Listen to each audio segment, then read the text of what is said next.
October 26th, 1881, 2:45 in the afternoon.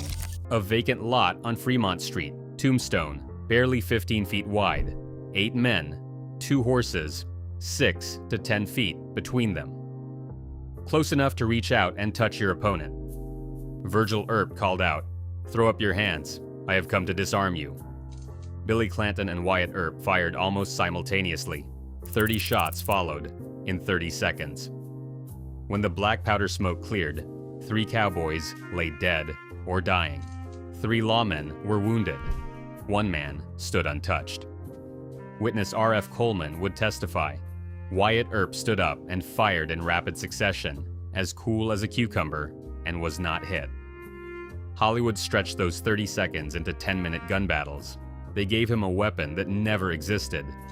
They turned a smoke-choked alley into a cinematic showdown. The truth is more brutal and more fascinating. Welcome to Wild West Revealed. Wyatt Berry. Stapp Earp came into the world on March 19, 1848, in Monmouth, Warren County, Illinois. His father, Nicholas Porter Earp, was a lawyer, farmer, and constable, but also a convicted bootlegger. The old man raised a sprawling family of future lawmen and future casualties, and the brothers who matter most to this story all carried badges or bullets before it was over. Virgil, the eldest, was a Civil War veteran who would become Tombstone City Marshal. Morgan would be shot through the back while playing billiards, 5 months after the gunfight that made them all famous. James took a bullet at Fredericktown during the war and spent his later years running saloons, smart enough to stay out of the fight when it came. Before Tombstone, Wyatt's resume read like a man who couldn't decide which side of the law suited him better. Constable of Lamar, Missouri, in 1869. Arrested for horse theft in Indian Territory 2 years later. Caught in a Peoria brothel raid in 1872. Assistant City Marshal of Dodge City from 1876 to 79. Professional faro dealer, Wells Fargo shotgun messenger, boxing referee. Stuart Lake's biography called him Frontier Marshal, but Wyatt Earp was never a frontier marshal. He was never more than a deputy or an assistant. He arrived in Tombstone in late 1879, drawn by the silver boom that had exploded the town from 100 residents to over 7,000 in just 2 years. Bat Masterson, who knew him well, described him in a 1907 magazine article. 6 feet tall, 160 pounds, light blue eyes, complexion bordering on the blonde, and a long dark walrus mustache. Masterson called him absolutely destitute of physical fear, and noted he preferred fists to firearms. The political backdrop in Tombstone was combustible. The Earps represented the Republican town-based business faction.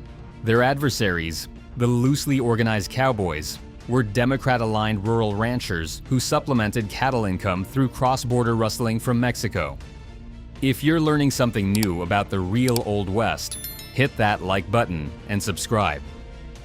We're just getting started, and the weapon details coming next are ones Hollywood has gotten wrong for 95 years. So what did a man like Wyatt Earp actually carry into the most famous gunfight in American history? Not the weapon you've seen in the movies. The mythical Buntline Special, supposedly a Colt single-action army with a 12-inch barrel and detachable walnut stock, presented by dime novelist Ned Buntline, never existed. William B. Schillingberg demolished the myth in 1976. Colt factory records contain no order from anyone named Buntline. The novelist's own journals reveal he traveled west of the Mississippi exactly once, in 1869, 4 years before the Colt SAA was even invented. Stuart Lake invented the entire story for his 1931 biography. He later admitted he felt journalistically justified in inventing the Earp manuscript. The real weapon was more practical and more lethal.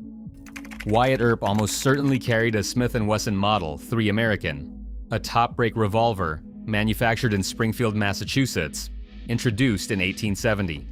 44 caliber, 218 grain lead bullet, 8-inch barrel, overall length just over 11 inches, weight around 3 pounds, 6-round capacity, single action, muzzle velocity approximately 650 to 700 feet per second. Researchers including Lee A. Silva argue the revolver was given to Earp by Tombstone Mayor John Clum, editor of the Tombstone Epitaph. Here's what made it different from the Colt everyone else carried. The Model 3's defining innovation was its top-brake simultaneous extraction system. Lift a latch at the top rear of the frame, and the barrel pivots downward on a front hinge. As it tips, a star-shaped extractor automatically withdraws all 6 cartridges, or spent cases, at once. Reloading took seconds. By contrast, the Colt single-action Army required manually opening a loading gate and ejecting each case individually with a rod ejector. Painfully slow. In a 30-second fight, where every second of reload time could mean death, the S and W's advantage was potentially decisive. The rival Colt fired a more powerful cartridge. The .45 Colt pushed a 255 grain bullet at 850 to 900 feet per second, producing over 400 foot-pounds of energy. But power meant nothing if you couldn't get back in the fight. At $17.50 retail, the two revolvers cost nearly the same.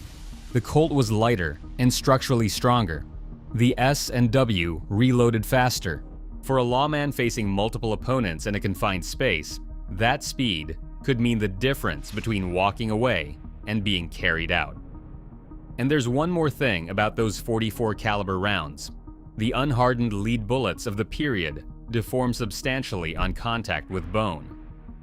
At 6 to 10 feet, the actual combat distance at the OK Corral, there was essentially zero velocity loss from the muzzle. Every round struck at full power, creating wound channels significantly larger than the bullet's .434-inch diameter. Wyatt carried this revolver in his overcoat pocket, not a holster. That's his own sworn testimony at the Spicer hearing. The quick-draw rig you've seen in every Western, invented in the 1950s for television. So what did this practical, top-brake revolver actually do when Wyatt Earp stepped into a 15-foot wide lot on Fremont Street? October 26, 1881, approximately 2:45 in the afternoon. A vacant lot on Fremont Street, wedged between C.S. Fly's photography studio and the Harwood House, 6 doors west of the OK Corral's rear entrance. The gunfight's famous name is itself inaccurate. The lot measured roughly 15 to 20 feet wide, 8 people crammed inside, 2 horses. The cowboys stood against the east wall of the Harwood House.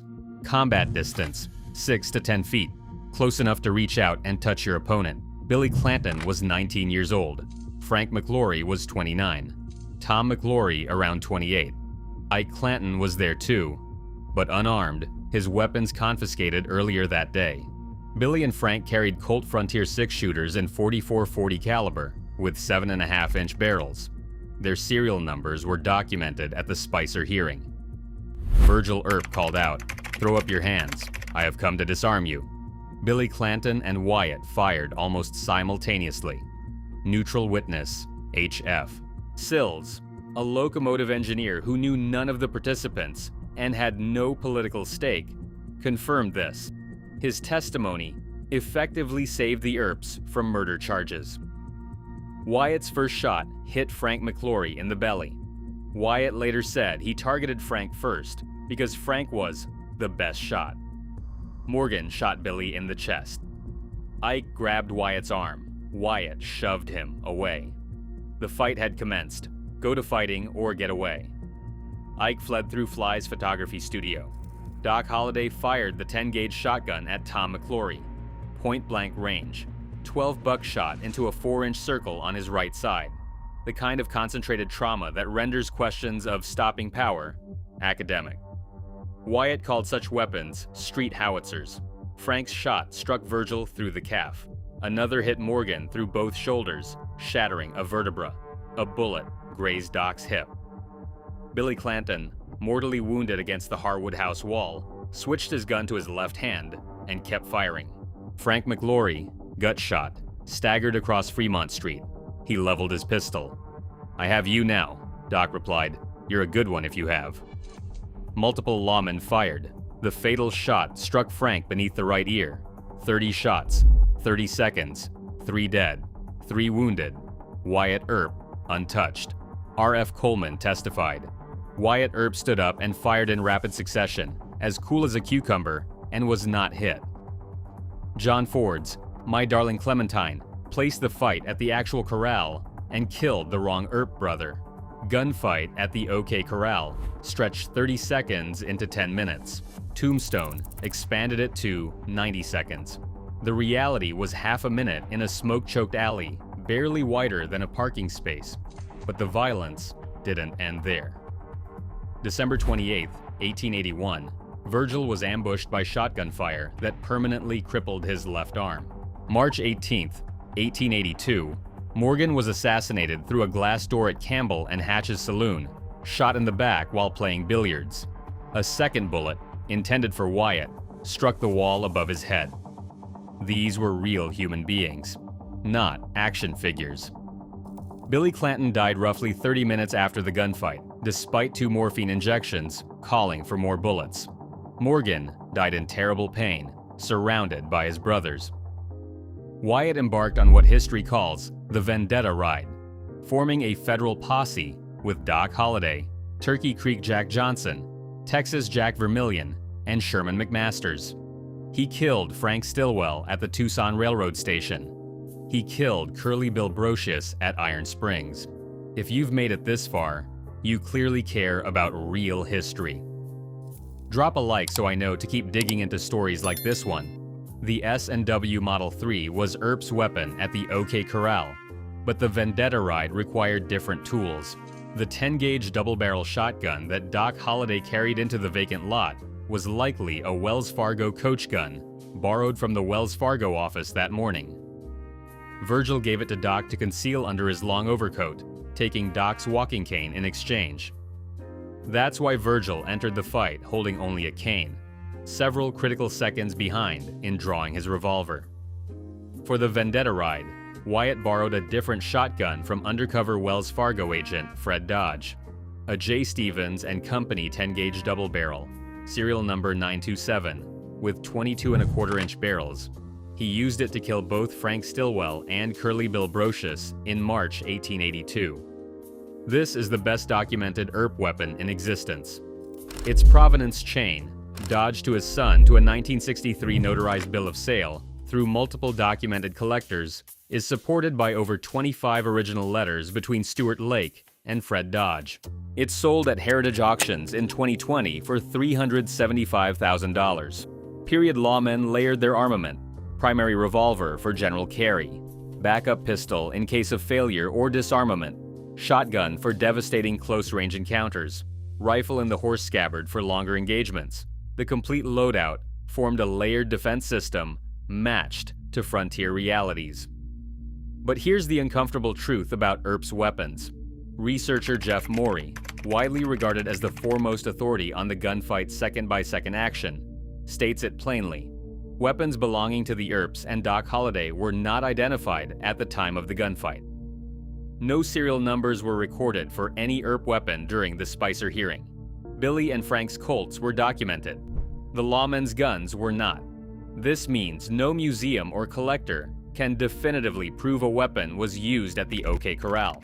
The Autry Museum of the American West holds a Colt attributed to Earp via the John Bianchi collection.